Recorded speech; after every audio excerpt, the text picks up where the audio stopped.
ఓం నమ శివాయ. ఈరోజు శివపురాణంలోని మరికొన్ని అద్భుతమైన విషయాలు తెలుసుకుందాం. సూత మహర్షిని ఋషులు ఇలా అడిగారు. అగ్నియజ్ఞం, దేవయజ్ఞం, బ్రహ్మయజ్ఞం, గురుపూజ, బ్రహ్మతృప్తి గురించి తెలపండి. అప్పుడు సూత మహాముని ఇలా చెప్పారు. అగ్నియందు హోమద్రవ్యాన్ని సమర్పించే కర్మకు అగ్నియజ్ఞం అని పేరు. ఇంద్రాది దేవతలను ఉద్దేశించి అగ్నిలో చేసే హోమానికి దేవయజ్ఞం అని పేరు. దేవతల తృప్తి కొరకు చేసే యజ్ఞము బ్రహ్మయజ్ఞము. వేదాధ్యయనమునకు బ్రహ్మయజ్ఞం అని పేరు.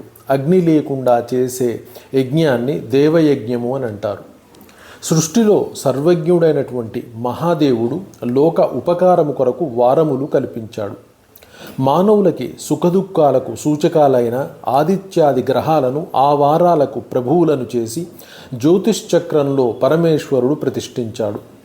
ఎవరిని పూజించినా ఫలాన్ని ఇచ్చేవాడు శివుడు మాత్రమే.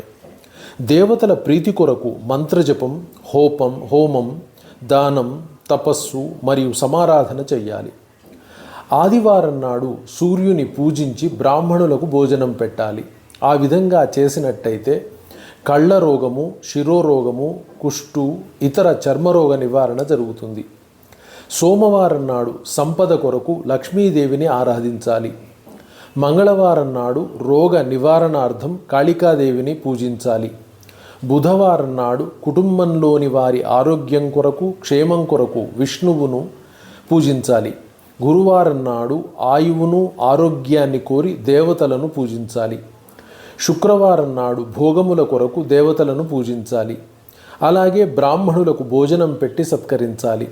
శనివారం నాడు రుద్రాది దేవతలను ఆరాధిస్తే అపమృత్యువు నుండి తప్పించుకుంటారు.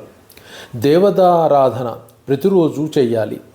ప్రతి పేదవాడు తపస్సుతోనూ, ధనవంతుడు ధనంతోనూ దేవపూజ చేస్తే ఇహపరాలు సాధిస్తారు. చెట్లను నాటటం, చెరువులు త్రవ్వించటం, దేవాలయములు నిర్మించుట చేస్తే భోగభాగ్యాలు పొంది జ్ఞానము కూడా పొందుతారు. ఓం నమ శివాయ.